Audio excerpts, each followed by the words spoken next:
अस्सलाम वालेकुम नाज़रीन, आप देख रहे हैं प्रोग्राम 7 से 8। मैं हूं किरण नाज। मुसलमान इस कुर्रा अर्ज़ पर सदियों से पुरअमन तौर पर रह रहे हैं।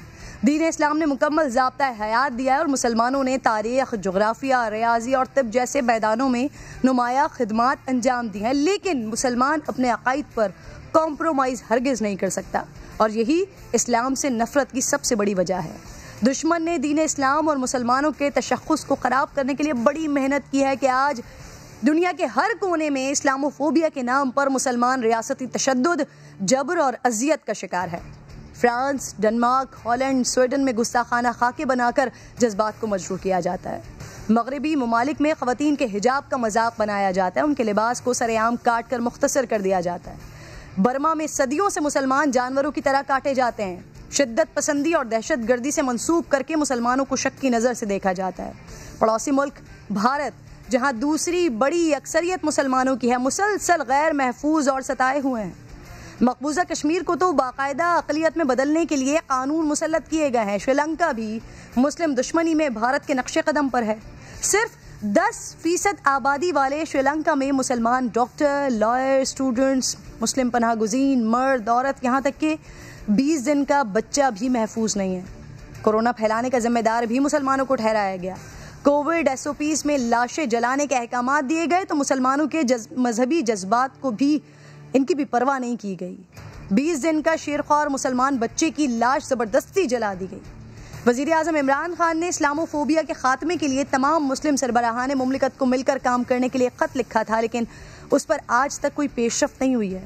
अब वज़ीर आज़म श्रीलंका के 2 रोज़ा दौरे पर जा रहे हैं। पार्लियामेंट से उन्होंने खिताब भी करना था, लेकिन उसे मनसूख कर दिया गया, शायद मोदी को खुश करने के लिए, क्योंकि मुमकिन था कि खान साहब श्रीलंका की पार्लियामेंट में कश्मीर और इस्लामोफोबिया पर ज़रूर बात करते।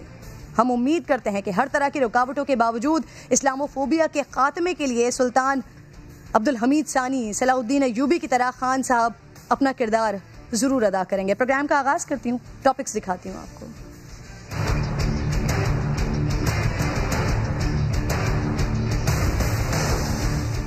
सेनेट इलेक्शन में सियासी जोड़ तोड़ के बड़े खिलाड़ी की एंट्री। जहांगीर तरीन ने हफीज शेख के लिए अरकान असेंबली से राब्ते शुरू कर दिए हैं। जनूबी पंजाब से PTI के नाराज MNA से टेलीफोनिक राब्ते, नून लीग के नाराज अरकान से भी बात करेंगे। शहबाज गिल कहते हैं वोट के लिए राब्ते आईनी तरीका है, पैसे का इस्तेमाल गलत होगा।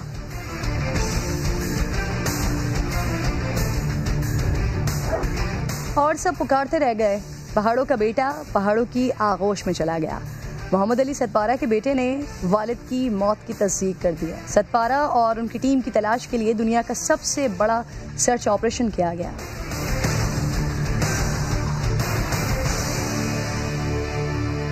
जहांगीर तरीन सियासी जोड़ तोड़ के लिए एक बार फिर से मुतहर्रिक। सेनेट उम्मीदवार के लिए अरकान असेंबली से राबते शुरू किए।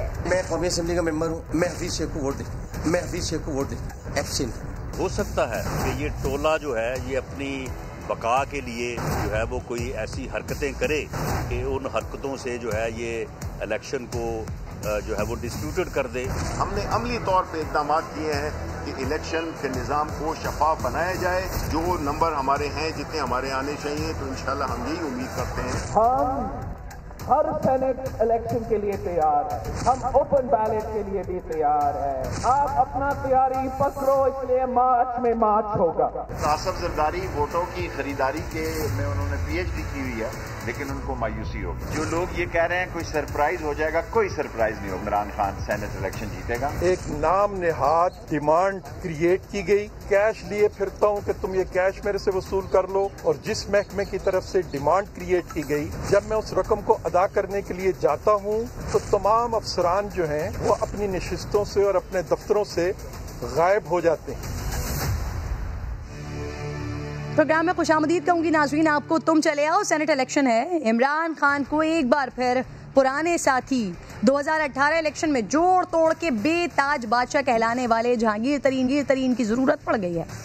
इस्लामाबाद में यूसुफ रजा गिलानी से हफीज शेख साहब का बड़ा सख्त मुकाबला है। कुछ गड़बड़ ना हो जाए, PDM यूसुफ रजा गिलानी को जितवाने में कामयाब हो गई तो चेयरमैन सेनेट का मामला भी मुश्किल में पड़ जाएगा। तो जहांगीर तरीन ने PTI के सेनेट उम्मीदवार हफीज शेख के लिए अरकान असेंबली से राबते शुरू कर दिए हैं। दूसरी तरफ नाज़रीन, वज़ीर आज़म पाकिस्तान ने तहरीक इंसाफ सिंध के तमाम तहफ़्फ़ुज़ात को नज़रअंदाज करते हुए फैसल वाडा और फिदा हुसैन अबड़ो का सेनेट इलेक्शन में पार्टी टिकट बरकरार रखा है। लेकिन इलेक्शन कमीशन ने नवाज शरीफ के करीबी साथी परवेज़ रशीद के कागजात नामजदगी मुस्तरद कर दिए हैं। परवेज़ रशीद साहब पंजाब हाउस के 95 लाख रुपए के नादहिंदा हैं और उनके खिलाफ पीटीआई पंजाब की MP हैं ज़ैनब उमैर साहिबा, उनकी शिकायत भी थी। परवेज़ रशीद साहब अब तो पैसे वापस करने को तैयार हैं, लेकिन नवाज हुकूमत के दौरान क्यों 1 रुपए भी सरकार को अदा नहीं किए, ये भी जानने की कोशिश करूंगी नाज़रीन आज प्रोग्राम में। लेकिन सेनेट इलेक्शन से मुताल्लिक की एक और बड़ी अहम डेवलपमेंट है। वज़ीर आज़म की अहलिया बुशरा बीबी की दोस्त फरज शहजादी ने अपने कागजात नामजदगी वापस ले लिए हैं और ज़राए से बता रहे हैं कि उन्होंने पार्टी कारकुनान के तहफ़्फ़ुज़ात पर ये कागजात वापस लिए हैं। लेकिन सवाल ये है कि PTI ने ऐसे टिकट्स जारी ही क्यों किए कि जिन पर इस कदर एतराज़ात हों? क्या पार्टी में मुखलिस कारकुनान का काल पड़ गया है? बात करूंगी पाकिस्तान तहरीक इंसाफ के रहनुमा आमिर लियाकत हुसैन साहब मेरे साथ मौजूद होंगे प्रोग्राम में। लेकिन इससे पहले जहांगीर तरीन साहब वाले मामले पर नईम अशरफ भट्ट साहब से अपडेट ले लेती हूँ। नईम, किससे राब्ता हुआ है जहांगीर तरीन साहब का और सेनेट इलेक्शन में हुकूमती कैंपेन चलाने के लिए वो खुद सामने आए या फिर वजीर आजम साहब ने याद किया उन्हें? जी किरण, इसमें तो कोई शक ही नहीं है कि इसमें प्राइम मिनिस्टर पूरी हुकूमत की बिल्कुल मंशा शामिल है, क्योंकि यूसुफ रज़ा गिलानी जिस तरह वो चल रहे थे, कुछ कह लें कि 1 रोज़ पहले तक ऐसे लग रहा था कि जैसे वन साइडेड इलेक्शन होगा इस्लामाबाद की अहम तरीन सीट पर, क्योंकि हफीज़ शेख का कोई सियासी इतना वो है नहीं करियर। फिर दूसरा MNAs जो हैं वो उनसे बड़े नाराज़ रहते हैं कैंडिडेट से। बिलाहर कैंडिडेट ही होता है जिसको आपने वोट देना होता है।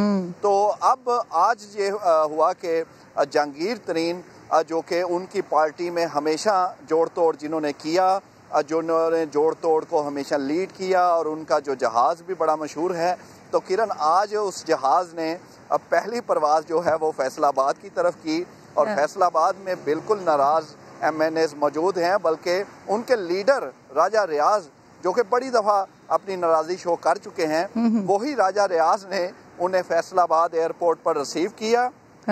फिर वो दोनों एक और नाराज़ MNA जड़ावाला के मलक नवाब शेर उनके पास गए और उनके एक दिन पहले गिलानी साहब का फ़ोन भी मलक नवाब शेर को आया था, यानी कल के रोज़। तो आज उनके पास गए, फिर वो वापस आए। हुरम शहजाद MNA फैसलाबाद के हैं जिनकी बेटी की शादी 25 फरवरी को है, लेकिन जहांगीर तरीन उन्हें पहले ही मुबारक देने चले गए क्योंकि उनके भी इतलात थी कि शायद राबता हो जाए।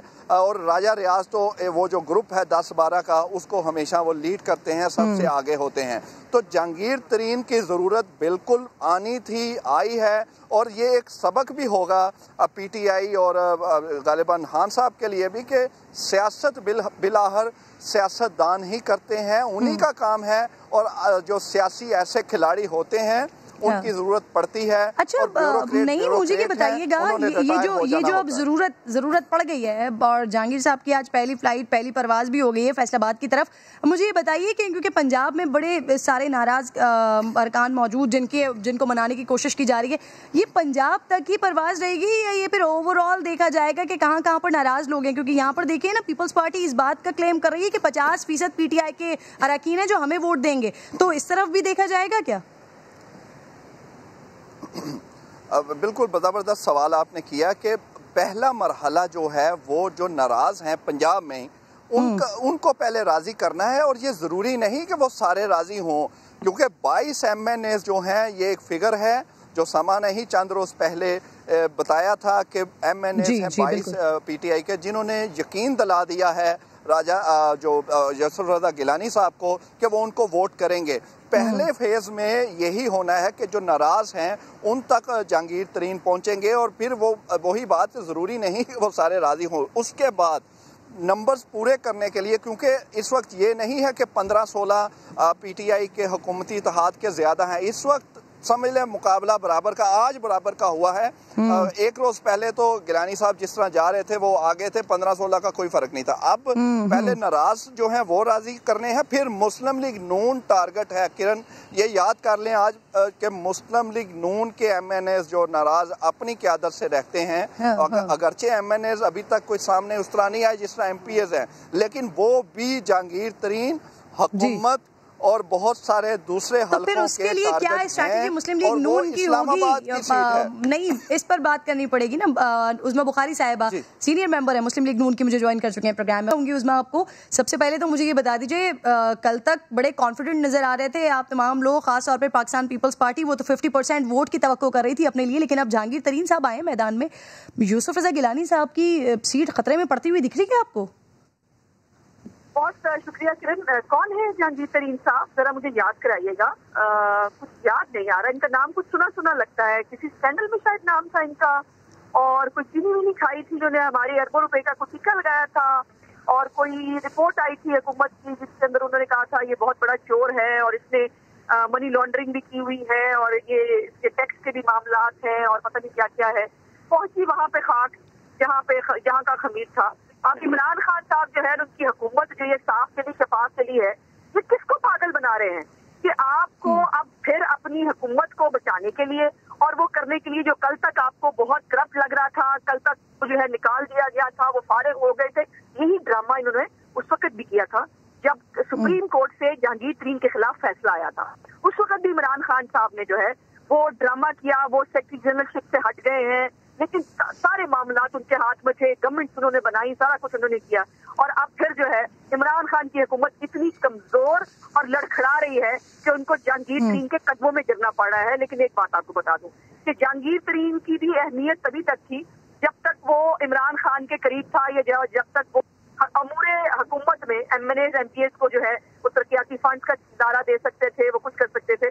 अब ये देखने की बात है कि ये इमरान खान जो छुपते भी नहीं, सामने आते भी नहीं, कि ऑन करें, क्यों नहीं करते, आप ऑन करें, कहें कि जहांगीर तरीन जो है हमारा सर्वाइवर है, हमारा मसीहा है, और इस वक्त हमें उसकी चीनी चोरी, उसकी मनी लॉन्ड्रिंग, उसका सब जायज है, और हम वो सबको जो है वो माफ करके अपनी हुकूमत के लिए इसको इस्तेमाल करना चाहते हैं। शर्म आनी चाहिए, शेम ऑन देम।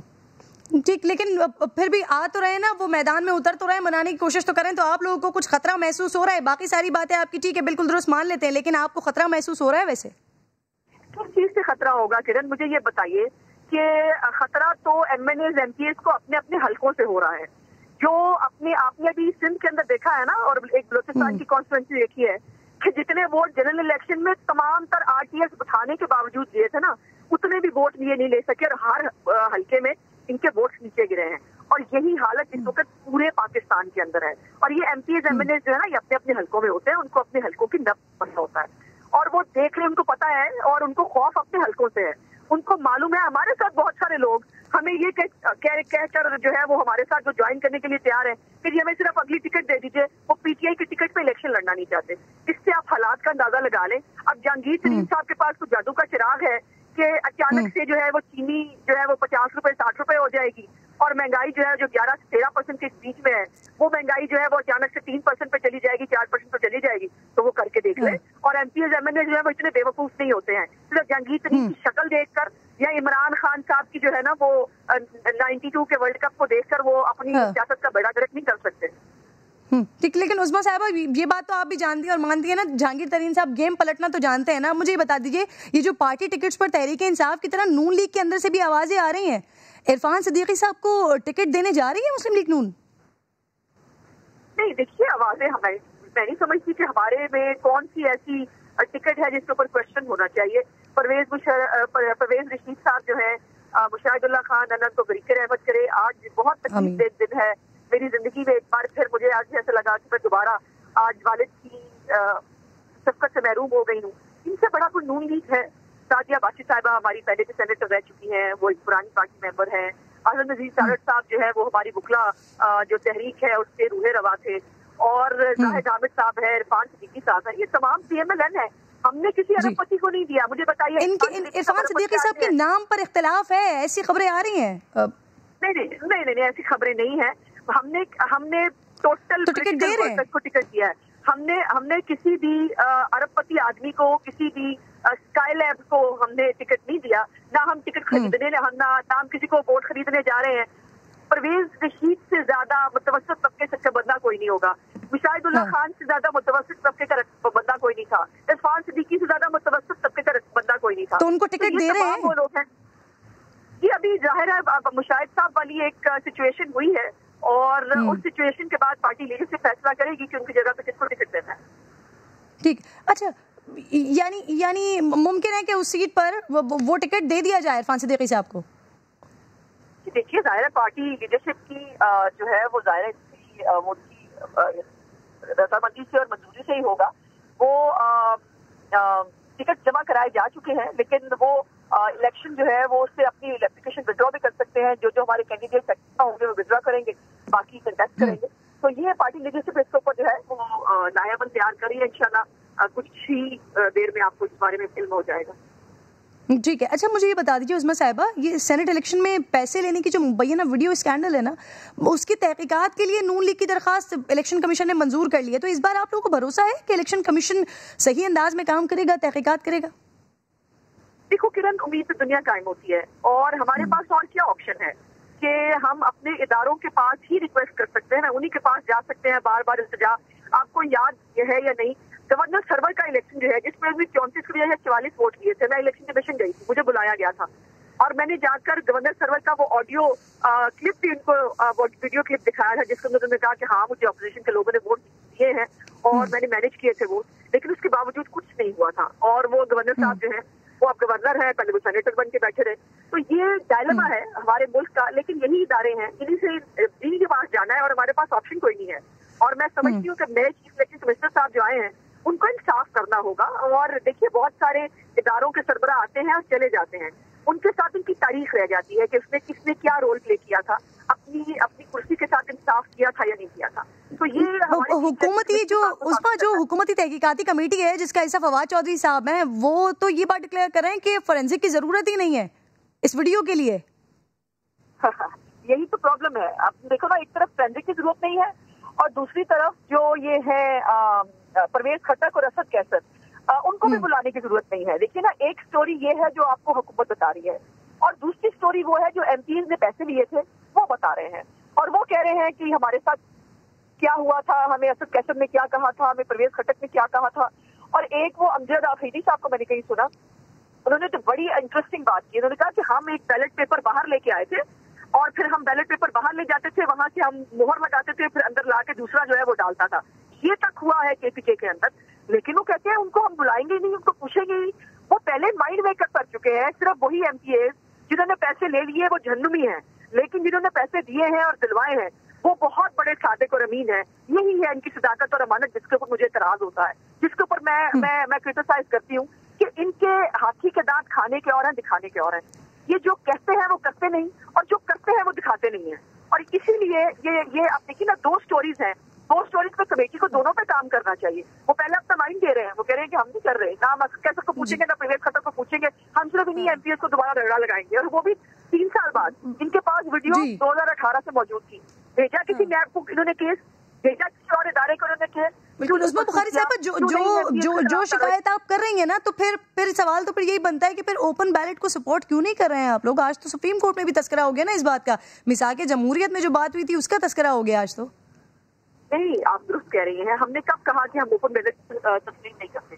हम कह रहे हैं कि हुकूमत जो कर रही है हम उसको तस्लीम नहीं करते।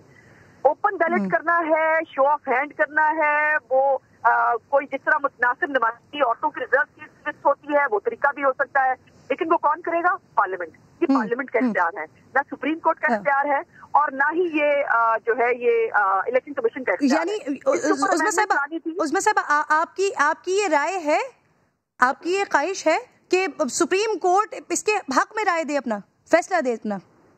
नहीं, सुप्रीम कोर्ट कर नहीं सकती ना, मैं तो यही तो कह रही हूँ। मेरी गुजारिश है, राय की बात कर रही हूँ जी। सुप्रीम कोर्ट नहीं कर सकती, क्योंकि मैं खुद वकील हूँ। मैं समझती हूँ कि कानून और आइन में हर एक को, हर इदारे का एक दायरा इख्तियार है। उस दायरा इख्तियार से सुप्रीम कोर्ट तशरीह कर सकती है। पहले जो बने हुए कानून है वो नया कानून नहीं बना सकती, नया कानून पार्लियामेंट को बनाना है। अगर हुकूमत सीरियस होती, आपकी इत्तला के लिए 2019 अक्टूबर से ये बिल صدارتی ریفرنس اسی رائے سے مشروط ہے نا عظمیٰ بخاری صاحبہ, میں اسی رائے کی بات کر رہی ہوں. آپ سمجھتی ہیں سپریم کورٹ اس حق میں رائے دے؟ جی, سپریم کورٹ کو یہ کیس پارلیمنٹ کو بھیج دینا چاہیے. سپریم کورٹ کو یہ کہنا چاہیے کہ یہ پارلیمنٹ کا اختیار ہے اور پارلیمنٹ کی لیڈرز اور پارلیمنٹ کی جو گروپس ہیں وہ بیٹھ کر آئین میں ترمیم تجویز کریں. اور پارلیمنٹ میں پھر مسلم لیگ نون اوپن بیلٹ کے حق میں ووٹ دے گی؟ ہم پہلے بھی کرنا چاہتے تھے, میں نے پہلے بھی گزارش کی کہ ہم کرنا چاہتے تھے, ان کی نیت نہیں تھی. 2019 اکتوبر سے یہ پینڈنگ پڑا تھا یہ بل, اور انہوں نے اس کو پرسو نہیں کیا. اس کے بعد رکاوٹ کیا تھی؟ 12 منٹ کے اندر اسٹینڈنگ کمیٹی سے انہوں نے یہ بل پاس کیا. آئینی ترمیم 12 منٹ میں نہیں ہوتی ہے کرن, آپ کو پتہ ہے. صاحبہ 2019 کی آپ بات کر رہی ہیں نا, تو مسلم لیگ نون اور پیپلز پارٹی کی حکومت میں یہ کیوں نہیں ہوا؟ کیونکہ میثاق جمہوریت تو پہلے ہوا تھا. جی, ہم نے یہ آفر کیا تھا, لیکن ظاہر ہے ہمارے کچھ حالات اینڈ پہ دونوں پارٹیوں کے بیچ میں ٹھیک نہیں تھے, تو ہم جو ہے وہ اس پہ کنسنسس 18th امینڈمنٹ میں نہیں ہو سکا. لیکن امینڈمنٹ کرنے کا ایک طریقہ کار ہوتا ہے, اور اس میں تمام پولیٹیکل پارٹیز کو آن بورڈ لیا جاتا ہے اور متفقہ ہوتی ہیں آئینی ترامیم, کیونکہ آئین کسی ایک کے گھر کی کوئی فیملی چارٹ نہیں ہے. کیا پیپلز پارٹی راضی نہیں تھی عظمیٰ صاحبہ؟ مجھے ابھی ڈیٹیلز میں نہیں جانا چاہتی, لیکن اس میں کنسنسس نہیں ہو سکا, ہم یہ نہیں کر سکے. اور ہمیں آخری دنوں میں, آپ کو نہیں معلوم, ہمارا تو 1 سال ہوا تھا حکومت کو, تو عمران خان صاحب مورچہ لے کے ہمارے خلاف نکل آئے تھے, اور وہ جگہ جگہ گلی گلی دھرنے بھی دے رہے تھے, اور پتہ نہیں کیا کچھ کرتے پھر رہے تھے. کام کہاں کرنے کی اجازت دے رہے تھے ہمیں, لیکن پھر بھی بجلی پوری کی ہم نے, جو ہے وہ ملک کے اندر جو ہے وہ لوڈ شیڈنگ ختم کی, ہم نے امن قائم کیا ملک کے اندر. تو بہت سارے مسائل کے اوپر کانسنٹریشن تھی, ہم نے وہ کیا. تو عظمیٰ بخاری صاحبہ, جو آپ لوگ اپنے دور حکومت میں کرنا چاہتے تھے اس وقت خان صاحب کے درنوں نے آپ لوگوں کو کرنے نہیں دیا. اب اگر وہی کام حکومت کرے گی تو پھر تو اسے سپورٹ کر سکتے ہیں نا. کام تو وہ ہو رہا ہے جو آپ لوگ کر رہے تھے.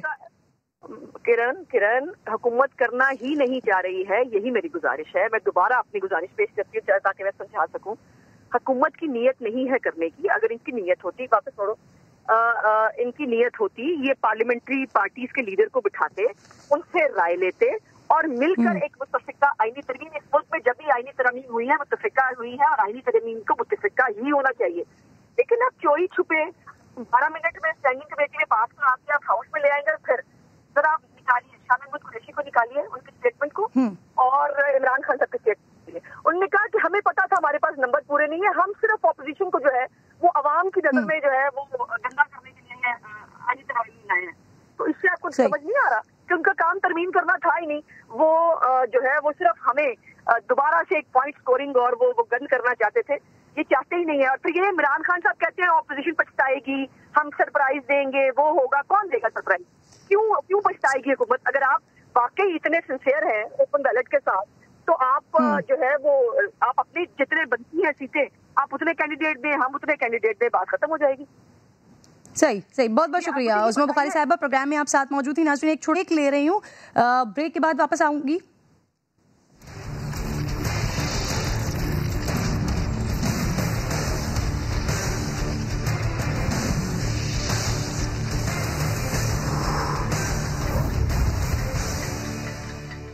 خوش آمدید کہوں گی ناظرین ایک بار پھر آپ کو. سپریم کورٹ میں سینٹ الیکشن سے متعلق صدارتی ریفرنس کی سماعت تقریباً آخری مراحل میں ہے, اور ممکن ہے کہ کل اس پر عدالتی رائے سامنے آ جائے.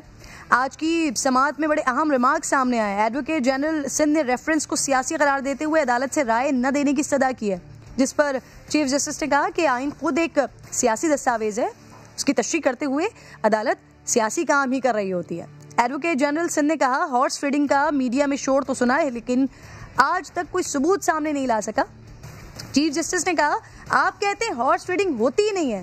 پیپلز پارٹی اور نون لیگ نے میثاق جمہوریت میں ہارس فیڈنگ کو تسلیم کیا ہے. معلوم نہیں آپ اس کو تسلیم کرتے ہیں یا نہیں.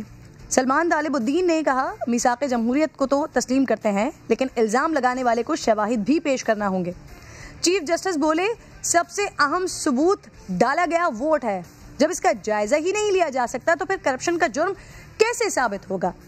جسٹس اعجاز نے کہا ووٹ خفیہ رکھنا جرم کو پذیرائی دینے کے مترادف ہوگا. ایڈوکیٹ جنرل سندھ نے دلائل دیے کہ پارٹی پالیسی کے خلاف ووٹ سامنے آنا کرپشن کیسے ہوگا. جسٹس اعجاز صاحب نے کہا کہ کم از کم الیکشن کمیشن تحقیقات تو کر سکے گا کہ کرپشن ہوئی ہے یا نہیں. آج کے ریمارکس اہم ترین تھے. امید کی جا رہی ہے ناظرین کہ کل اس پر حتمی رائے سامنے آ جائے گی. اگر رائے اوپن بیلٹ کے لیے آئی تو حکومتی آرڈیننس کے تحت ہی اگلے الیکشن ہوں گے. شاید اپوزیشن اس کے لیے اب خود کو تیار کر رہی ہے. چیئرمین پیپلز پارٹی نے آج اعلان کیا ہے کہ الیکشن اوپن بیلٹ سے ہوں یا خفیہ، ہم اس کے لیے تیار ہیں. پروگرام میں اگلے سیگمنٹ کی جانب بڑھ رہی ہوں حسن علی ستپارہ، جن کو کافی دنوں سے ڈھونڈا جا رہا ہے. آج ان کے حوالے سے باضابطہ طور پر خبر آ گئی ہے، انہی کی بات کرتے ہیں.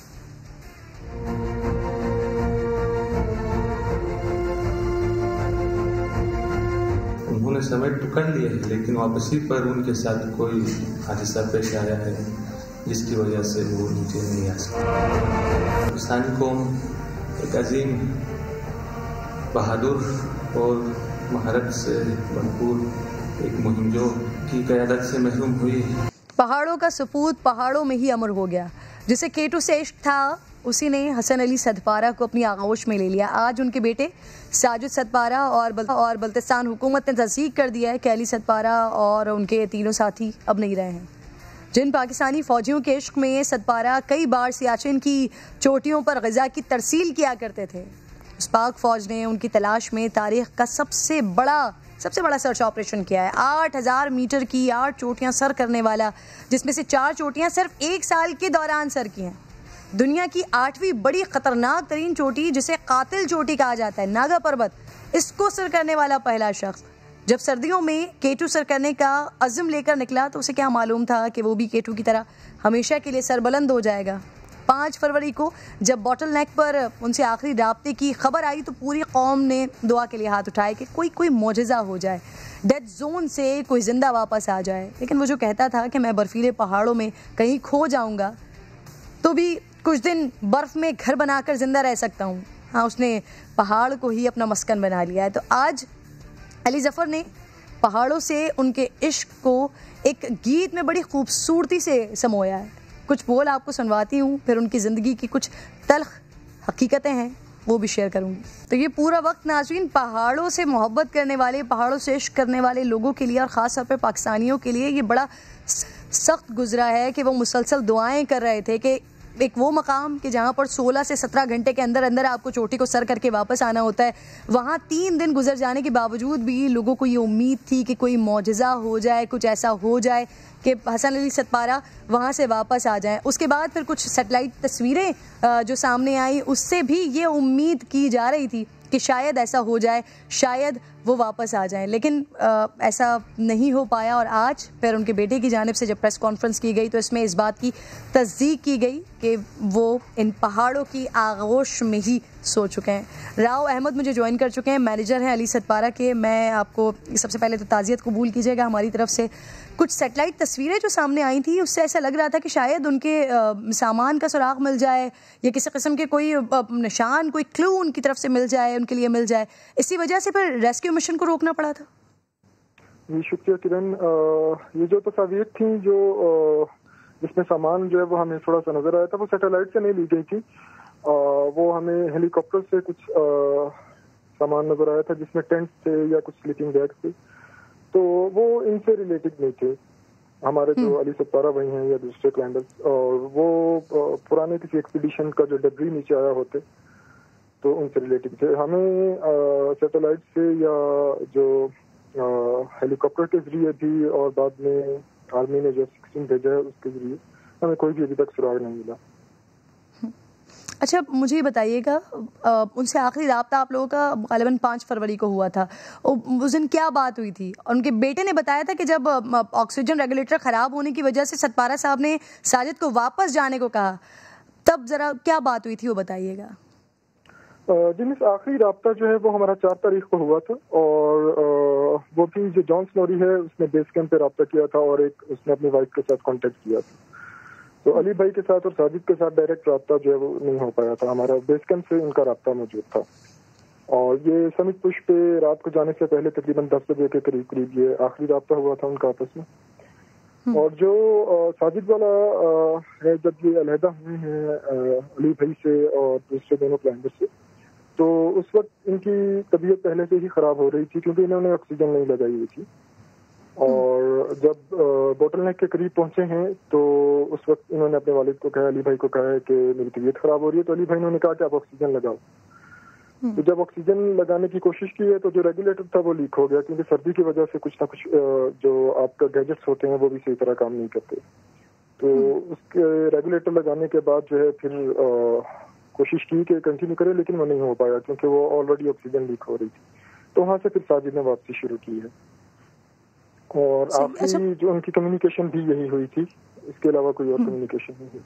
اچھا, آپ نے اس بات کی تصدیق کی تھی کہ ستپارہ صاحب کے پاس K2 مہم کے لیے رقم نہیں تھی, تو اس لیے جو مہمان کو بائبہ تھے ان کے ساتھ انہیں بطور پورٹر جانا پڑا تھا. کتنا معاوضہ طے ہوا تھا اس مشن کا, اور کیا ساجد صاحب بھی بطور پورٹر ہی گئے تھے؟ جی بالکل, یہ سروسز ہوتی ہیں, یہ جو ماؤنٹیننگ ایک فیلڈ ہے, انڈسٹری ہے, تو اس میں مختلف قسم کے آپ نے کام کرنے ہوتے ہیں, اس کے ریٹرن میں آپ کو جو ہے وہ معاوضہ دیا جاتا ہے. تو علی بھائی جو ہے وہ ایز اے ہم کہتے ہیں کہ عام لفظوں میں کہ as a high altitude porter تھے, لیکن ان کا مقام جو ہے وہ بہت بڑا تھا ماؤنٹیننگ میں. تو یہ سب سے پہلے آگے جاتے تھے, آگے جا کے رسی لگانا اور سارا جو روٹ بنانا وہ علی بھائی کرتے تھے, اور بہت زیادہ ایکسپرٹ تھے, اور انٹرنیشنل کمیونٹی میں بہت زیادہ ریسپیکٹ تھی ان کے اس معاملے میں. تو ڈیفینیٹلی اس کا معاوضہ ہوتا ہے, اور جو علی بھائی ہیں ان کا $10,000 کا تھا, اور $5,000 ساجد کا کانٹریکٹ ہوا تھا جانسن کے ساتھ. صحیح. آپ میرے ساتھ ہی موجود ہیں احمد. مجھے اس وقت خالد خورشید صاحب جوائن کر چکے ہیں, وزیر اعلیٰ ہیں گلگت بلتستان کی. سر شکر گزار ہوں آپ کے وقت کے. مجھے بتائیے گا, غالباً آپ نے علی ستپارہ صاحب کے گاؤں میں اسکول بنانے کا اعلان کیا ہے. سر کیا یہ کوپائماؤں کے لیے مخصوص اسکول ہوگا سر؟ جی اچھا سر, ماؤنٹیننگ اسکول ہے جو پورے گلگت بلتستان میں بلکہ پاکستان میں نہیں ہے. وہ ماؤنٹیننگ اسکول ہوگا جو علی ستپارہ کے نام پہ ہم انشاءاللہ تعالیٰ بنائیں گے. اور اس کی ریزن بھی یہ ہے کہ ہمارے لوگوں کی اسکل ڈیولپمنٹ نہیں ہے, ان کی پراپر ٹریننگ نہیں ہے, جس کی وجہ سے جو ہمارے K2 یا ننگا پروت کی بھی جو سمٹ ہوتی ہے وہ نیپال سے بک ہوتی ہے. ادھر ان کی ٹریننگ ہے, ان کے جو پورٹرز ہیں, پھر ان کے ریٹس بہت ہائی ہوتے ہیں. تو جس کی وجہ سے ہمارے جو کوہ پیما ہے ہمیشہ مالی مشکلات کا دشوار ہے. اور وہ اب جو ایک فائنینشیل بینیفٹ ہماری جو یہاں پہ ماؤنٹینئرنگ سے ہم جو ٹوریزم سے ہم کما سکتے ہیں وہ نہیں کما پا رہے تھے. تو ہمارے لیے اس کے لیے یہ ہم نے سوچا ہوا تھا کہ یہ ایک اسکول بنائے. تو اب یہ ہم چاہ رہے ہیں کہ یہ انشاءاللہ تعالیٰ علی ستپارہ کے نام پہ ہم ڈیڈیکیٹ کریں. ٹھیک ہے خورشید صاحب, حکومت انہیں اور ساجد ستپارہ کو سول اعزازات سے نوازے گی, لیکن سر کیا آپ انہیں K2 سر کرنے کا سرٹیفکیٹ بھی دیں گے؟ جی یہ آپ کا جو کوشچن ہے بالکل اپنی جگہ پر ٹھیک ہے, لیکن ہمارے پاس اس وقت کوئی اس کی اتھینٹسٹی نہیں ہے کہ ہم دے سکتے ہیں یا نہیں دے سکتے. اور چیز یہ کہ آج سے پہلے بھی کسی نے سبمٹ کیا ہے, تو اس کی کبھی بھی گورنمنٹ نے کوئی سرٹیفکیشن اس کی اس طرح کی نہیں ہے کہ ہم اس کے لیے ہمیں سرٹیفکیٹ دینے کی ضرورت ہوگی. بوٹل نیک سے وہ کراس کر گئے تھے, ساجد نے دیکھا تھا, وہ بھی ان کا بھی کہنا یہ کہ ان کا خیال ہے کہ اوپر وہ کراس کر گئے تھے. اب اوپر گئے نہیں گئے, اور واپسی پہ یہ حادثہ ہوا ہے. لیکن زیادہ جو خیال ہے وہ یہی ہے کہ سمٹ کے بعد جب واپس آ رہے تھے تو تب ان کے ساتھ کوئی حادثہ پیش آیا ہے. تو سرٹیفکیشن جو ہے, سرٹیفکیشن گورنمنٹ نے آج تک جو بھی سبمٹ ہوئی ہیں ان کی کوئی سرٹیفکیشن گورنمنٹ کی طرف سے یا کوئی اس طرح کا پروسیجر نہیں ہے. جو سبمٹ کرتے ہیں ان کی اپنی ویڈیوز اور پکچرز آتی ہیں جس کے اوپر میرا خیال ہے کہ ان کا وہ ڈکلیئر ہوتا ہے کہ وہ ہوا ہے. تو یہ ایک سر اعزازی سرٹیفکیٹ تو حکومت غالباً دے سکتی ہے سر.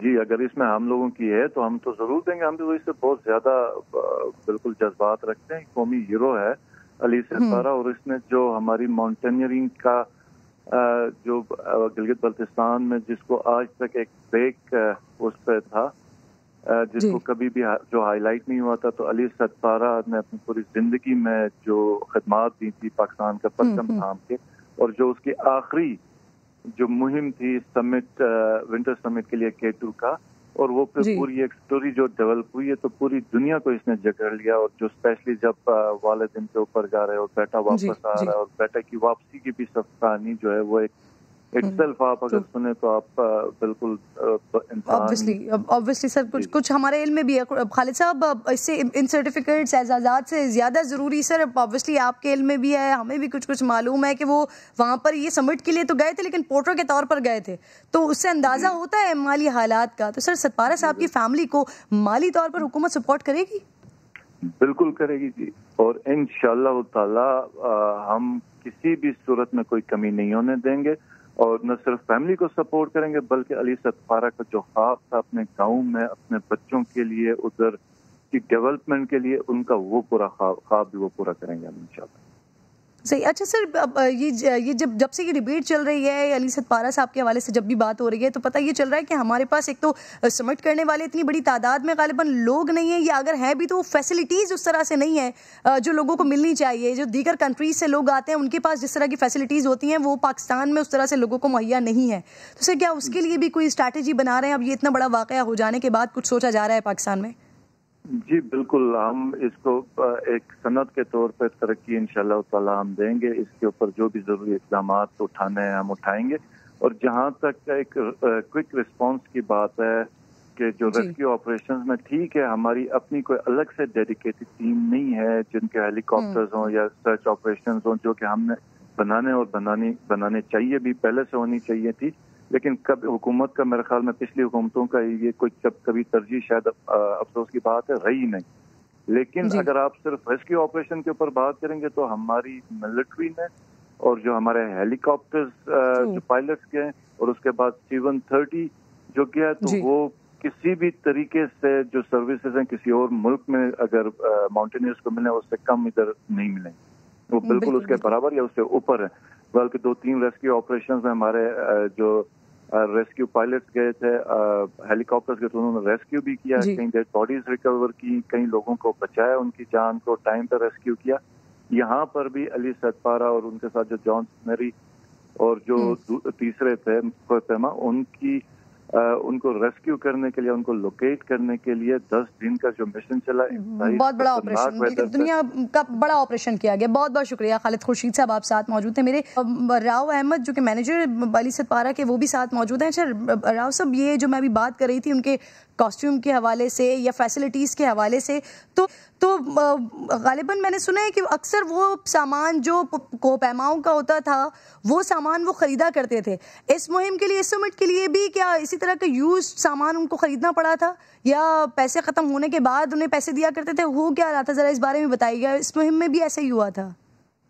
जी मिस, इसमें 2 चीज़ें होती हैं। जब आपका कॉन्ट्रैक्ट होता है किसी भी क्लाइंट के साथ, तो उसमें जो आपकी किट होती है उसके बहुत थोड़े चार्जेस होते हैं जो वो क्लाइंट जो है वो कभी पे करता है। कभी ऐसा होता है कि वो जो क्लाइंट है वो आपको किट दे देता है या कुछ इस तरह का हो जाता है। लेकिन मोस्टली जो यहाँ पर रूटीन है उसमें ज़्यादातर जो है वो पैसे ही लिए जाते हैं, लेकिन वो पैसे पूरी किट के नहीं होते, वो बहुत मिनिमल होते हैं।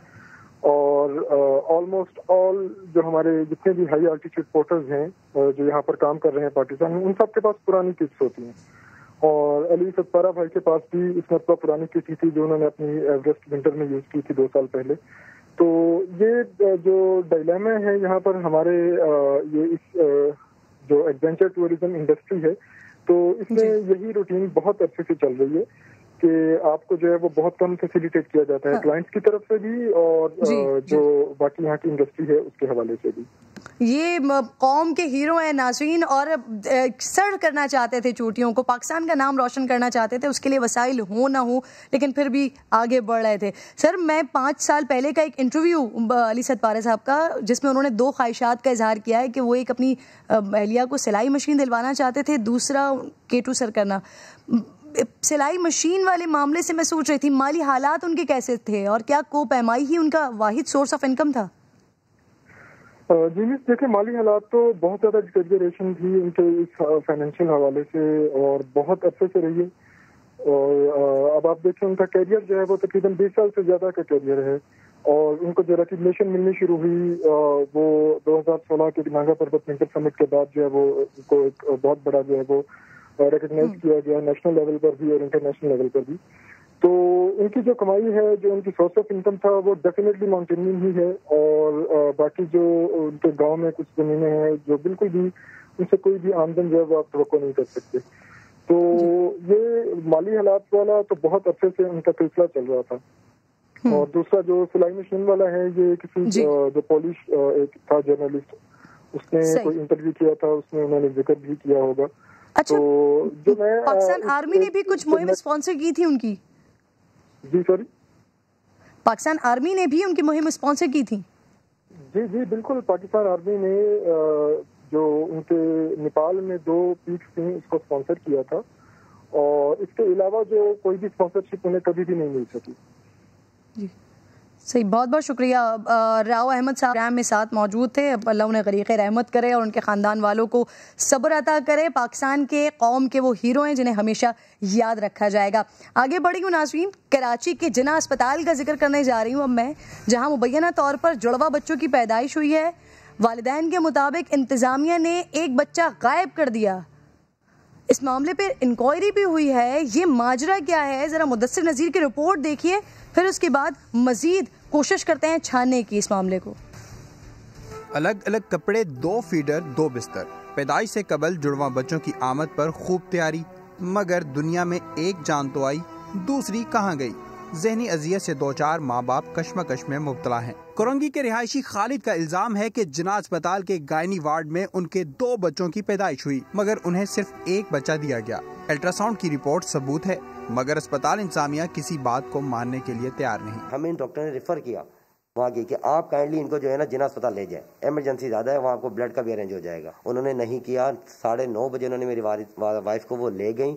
10:06 پہ مجھے بتایا جاتا ہے کہ جو ہے نا آپ کی ایک بیٹی ہوئی ہے. میں نے ان کو بتایا یہ ایویڈنس پڑے ہیں میرے پاس, یہ فلم لگی ہوئی ہے, ایکس رے اس پہ لگے ہوئے ہیں, الٹرا ساؤنڈ کی یہ رپورٹ سے پورا لکھا ہوا ہے, ڈسکرائب ہوا ہوا ہے کہ یہ 2 ویٹ ہیں, 2 بچے ہیں, 2 ان کی دھڑکن ہے, سب کچھ ہے. تو اس کا جواب وہ مجھے ہاتھ کے جاہلانہ انداز میں کہتی ہیں کہ نہیں یہ رپورٹ غلط ہے. تو اسی بات پہ نا مجھے بہت فیل ہوا کہ وہ فلم ایکس رے پہ جو لگی ہوئی تھی, جو ہم نے وہاں ان کو دے دی تھی پوری فائل. اس کے بعد جب وہ اوپر وارڈ میں انہوں نے ہمیں شفٹ کیا, شفٹ کرنے کے بعد جب ماں بھی جڑواں بچوں کی دھڑکنوں کی گواہ ہے. پیدائش سے قبل حاملہ حمیرہ کا علاج معالجہ سندھ گورنمنٹ کرنگی نمبر 5 کے سرکاری اسپتال میں ہوا, مگر کیس کے عین وقت ڈاکٹر کی عدم موجودگی کے باعث حمیرہ کو جناح اسپتال منتقل کیا گیا. سما نے معاملے کی تحقیق کی تو کرنگی کے سرکاری اسپتال کے اسسٹنٹ MS ڈاکٹر سرور نے بھی اس بات کی تصدیق کر دی کہ الٹرا ساؤنڈ رپورٹ کو چیلنج نہیں کیا جا سکتا. کے لیے جو کسی وکیل سے کریں رابطہ, آپ کے پاس ایک اتھینٹک رپورٹ ہے, ہم سے بھی زیادہ اچھی ہمارے پاس ہوتا ہے تو دیکھو ہر طرح سے آپ کے ساتھ کوآپریشن کرنے کے لیے. جناح اسپتال کی انتظامیہ کا کہنا ہے کہ گائنی ڈپارٹمنٹ کے ہیڈ کے مطابق ایک بچے کی پیدائش ہوئی. الٹرا ساؤنڈ کی 2 رپورٹس تھیں, ایک میں 2 بچے تھے جبکہ ایک رپورٹ میں صرف ایک بچہ تھا. رپورٹ پرائیویٹ لیب سے کروائی گئی. ہو سکتا ہے رپورٹ غلط ہو, معاملے کی تحقیقات کر رہے ہیں. میں اس میں انکوائری کروا دیتی ہوں, کیونکہ دیکھیں دونوں کا ورژن الگ الگ ہے, تو انکوائری کرا دیتے ہیں. اچھا دودھ کا دودھ اور پانی کا پانی ہو جائے گا. Let us have independent inquiry. تو میں نے سینئر کنسلٹنٹ آف ہاسپٹل کی انکوائری کمیٹی بنا دی, اور میں نے کہا کہ یہ, اور اس میں وارڈ کی انچارج کو نہیں ڈالا, دوسرے وارڈ والوں کو ڈالا ہے, گائنی کے دوسرے سیکنڈ وارڈ کو جو ان کے دوسرے وارڈ ہے, تاکہ یہ نہ ہو کہ جی انہوں نے بےایمانی کر کے اسی ڈاکٹر کو بنا دیا کمیٹی کرنے. ٹھیک ہے.